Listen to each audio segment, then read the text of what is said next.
Olá, meus amigos, espero que todos estejam muito bem. O tema proposto, doação no planejamento sucessório, é um tema muito instigante que gera diversas discussões no âmbito prático.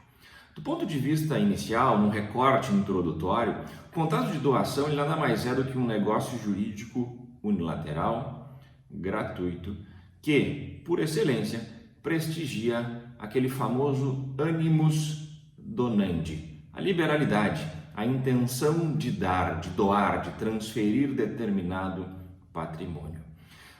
Por outro lado, o planejamento sucessório, e o próprio nome já fala, planejar, nada mais é do que projetar, idealizar alguma coisa, idealizar algo para o futuro, fazer algo para que a sucessão, aquilo que vem depois, aconteça de uma forma mais racional, tentando, na medida do possível, reduzir despesas e, sobretudo, evitar litígios familiares. Pois muito bem, o contrato de doação, feitas esses esclarecimentos no que tange a sua natureza jurídica, ele obedece, dentro da ordem civil, a algumas questões que são de suma importância, principalmente quando a gente está falando de conjuntos familiares, desse contrato operando dentro de relações familiares. Bom, o primeiro artigo que é digno de nota para que a gente possa começar e dar início a essa nossa troca de ideias a respeito da doação no planejamento sucessório é o artigo 548 do Código Civil. E ele é curto e grosso. E ele diz assim: é nula a doação de todos os bens sem reserva de parte ou renda suficiente para a subsistência do doador. Essa é a famosa limitação da doação universal. Ou seja, eu não posso doar, dispor, liberar todo o meu patrimônio sem reservar o mínimo para a minha própria subsistência. Em complemento a isso, a gente tem o artigo que é o 549. E esse dispositivo legal, ele fala que também é nula as doações quanto à parte que exceda aquela que o doador poderia dispor em testamento. Aqui a gente está tratando da doação inoficiosa. E aqui ela tem aplicabilidade quando eu tenho herdeiros necessários. Vejam que a gente está tratando de duas questões de nulidade. A primeira, da impossibilidade de eu doar todo o meu patrimônio sem reservar algo para a minha própria subsistência. E aqui existiu, inclusive, decisões do STJ que discutiam de onde eu preciso tirar a minha renda, se do próprio patrimônio ou de rendas outras, de remunerações outras que eu tenha no exercício de alguma atividade profissional. Por maioria, o STJ, num determinado recurso especial, entendeu que eu não preciso extrair rendimentos do patrimônio. Eu posso reservar a minha fonte de renda a outras remunerações, ou seja, não necessariamente ligadas ao patrimônio que eu venha a doar, mesmo que de forma universal, nos casos em que é aplicável esse tipo de contrato, de negócio jurídico. A decisão ela foi por maioria. Bom, no outro ponto, que é a doação inoficiosa, e a inoficiosidade tem a ver com a violação do dever de pai e de mãe, por isso o nome doação inoficiosa, ela é nula, mas ela não é nula em todo o contrato, ela é nula na parte que excede aquilo que eu poderia dispor em testamento. Em síntese, a gente está falando de legítima. É aquela metade do meu patrimônio que eu posso doar para quem eu quiser. O resto é reservado, por força de lei, aos herdeiros necessários, aos ascendentes, aos descendentes e ao cônjuge. E aqui entra uma outra discussão, que é se o companheiro é ou não herdeiro necessário por conta da decisão lá do STF, que declarou inconstitucional o artigo 1790 do Código Civil. Pois bem, retomando aquele ponto inicial de que a nulidade aqui ela é parcial, o que leva em consideração aqui é a preservação dos contratos, de modo que eu preciso, ao tempo em que faço a liberalidade, verificar se o patrimônio que eu estou doando, ele supera ou não o limite de 50% do meu patrimônio. Ou seja, a legítima. Caso isso tenha ocorrido, de novo, verificado ao tempo da liberalidade, a minha doação ela vai ser nula. Nula tão somente no ponto que excede a legítima. Adiante. E agora, mais especificamente no que tange a doação dentro do conjunto familiar. E aqui o dispositivo a que eu faço referência é o artigo 544 do Código Civil, que por sua vez tem a seguinte dicção: a doação de ascendentes a descendentes ou de um cônjuge a outro importa adiantamento do que lhes cabe por herança. Então vejam que qualquer ascendente que faça uma doação ao seu descendente ou de um cônjuge ao outro, isso importa um adiantamento daquilo que esses donatários receberiam quando da morte do doador. É um adiantamento de herança, é um adiantamento daquilo que eles receberiam quando morto estivesse o titular do patrimônio. E por essa razão, dentro dessa concepção, a regra, a ideia principal é de que esses bens que estes donatários, sejam cônjuges ou descendentes, devam, no momento da abertura da sucessão, trazer à colação o valor referente a este patrimônio recebido adiantado.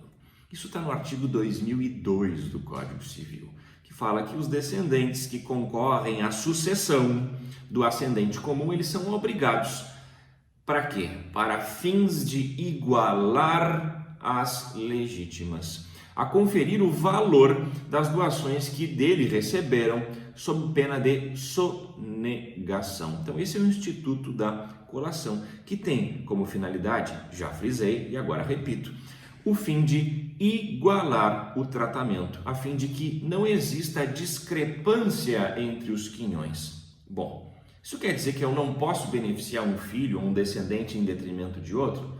Não, eu posso fazer isso. E uma das medidas que podem ser adotadas nestes tipos de situações é a dispensa da colação.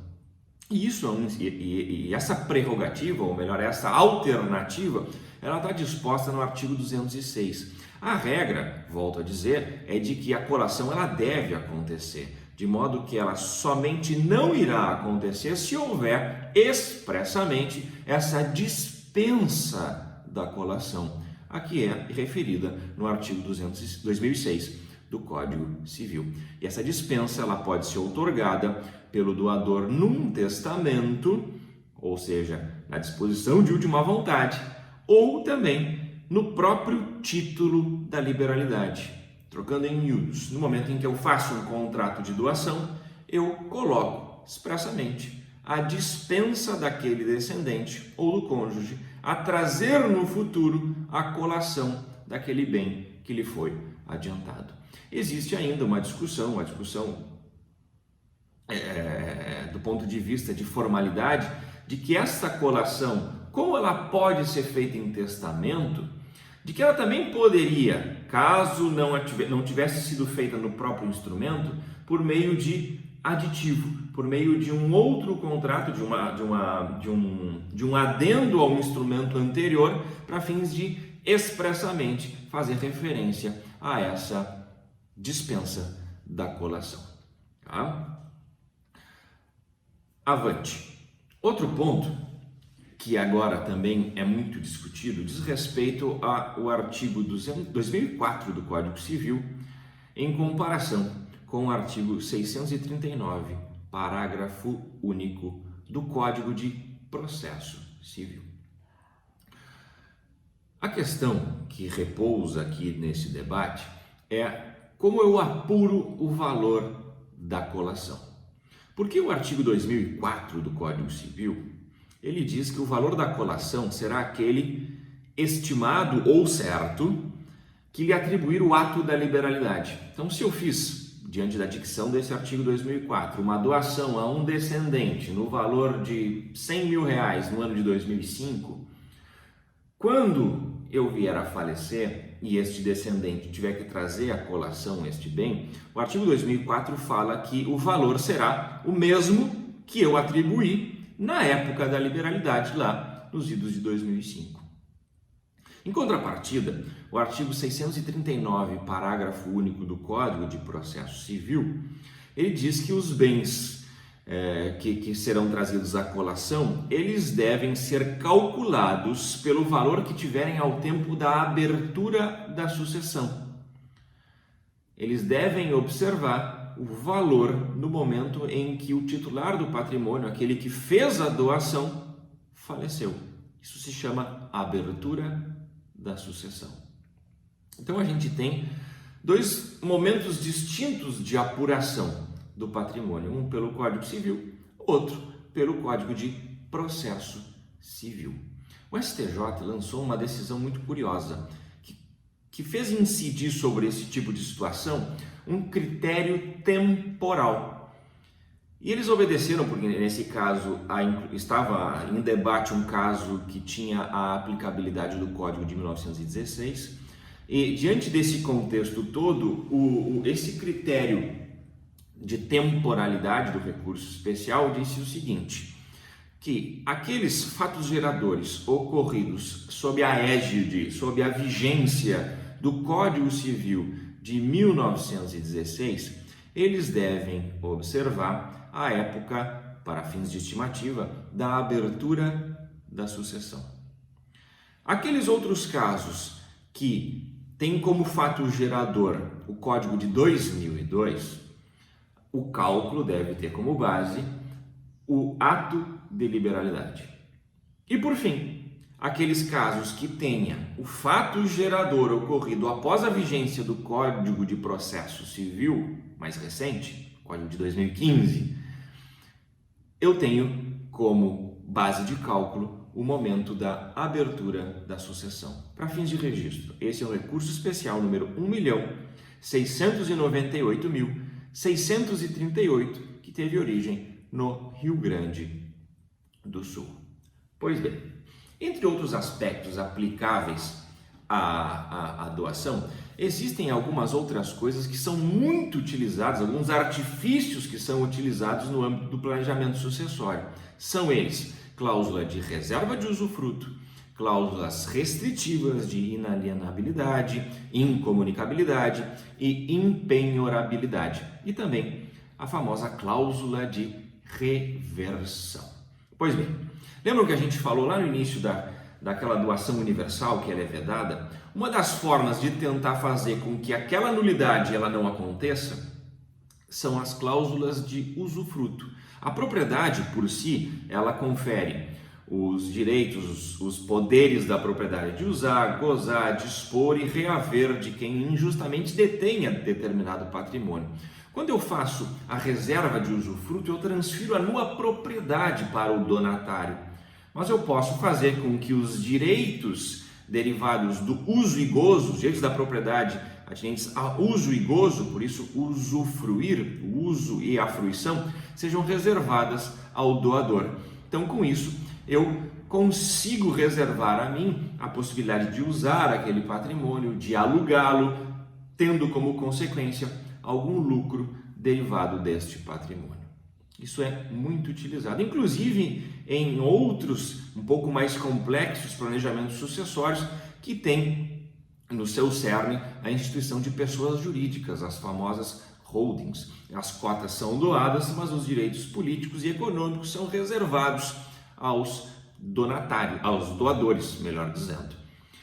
Pois bem, outros pontos que são relevantes são as cláusulas restritivas. As cláusulas, já disse, de incomunicabilidade, inalienabilidade e impenhorabilidade. Aqui vale dizer que no momento em que eu faço a doação, eu faço incidir a cláusula restritiva de inalienabilidade, ela por si só mesmo, isolada e sozinha, traz consigo as outras restrições de impenhorabilidade e incomunicabilidade. No entanto, a recíproca não é verdadeira. Se eu tenho as outras duas e não tenho a inalienabilidade, eu não vou poder vender na condição de donatário este patrimônio, mas eles não vão se comunicar com o meu cônjuge, eventualmente se eu casar por um regime comunitário, de comunhão parcial de bens, por exemplo, ou até mesmo no regime de comunhão universal, se essa cláusula ela está referida no instrumento da doação.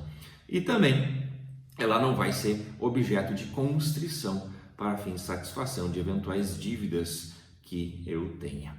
Vejam que isso é muito importante, só que isso tem, por exemplo, no que tange a incomunicabilidade, ela tem uma eficácia em vida, porque imaginem que o pai doa para um filho um bem com incomunicabilidade, o certo é que este bem em vida, pelo regime de bens, não vai se comunicar com o cônjuge desse filho.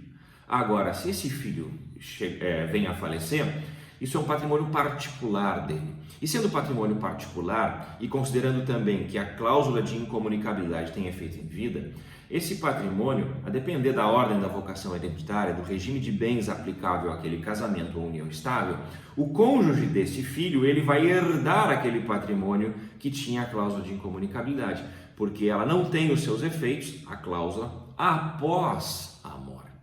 Então vejam que isso é importante. E para tentar fugir disso, a gente entra no último ponto, que é a cláusula de reversão. E essa cláusula de reversão nada mais é do que eu faço a doação para uma determinada pessoa, caso ela venha a falecer antes de mim, o patrimônio, ao invés de seguir o raciocínio lógico de sucessão desta pessoa que foi donatária e consequentemente para os seus sucessores, ela volta para mim que foi o doador. Ela volta para a minha esfera de patrimônio.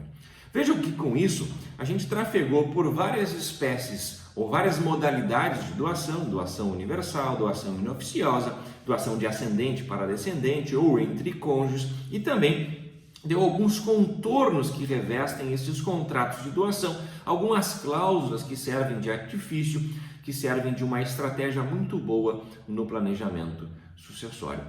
Esse era o recorte, essa era a ideia de trazer alguns alinhamentos no que diz respeito à aplicação do contrato de doação, de novo, um contrato unilateral, um contrato gratuito, que tem a liberalidade no seu cerne, tudo isso aplicável ao planejamento sucessório. Havendo qualquer dúvida, havendo qualquer tipo de indagação, não hesitem em buscar contato, eu fico à inteira disposição de vocês. É muito bom conversar com a classe da advocacia, principalmente quando a gente está inserido num instituto tão prestigiado, num instituto que tem uma história por trás de si, que é o IARGS. Muito obrigado pela oportunidade e um forte abraço.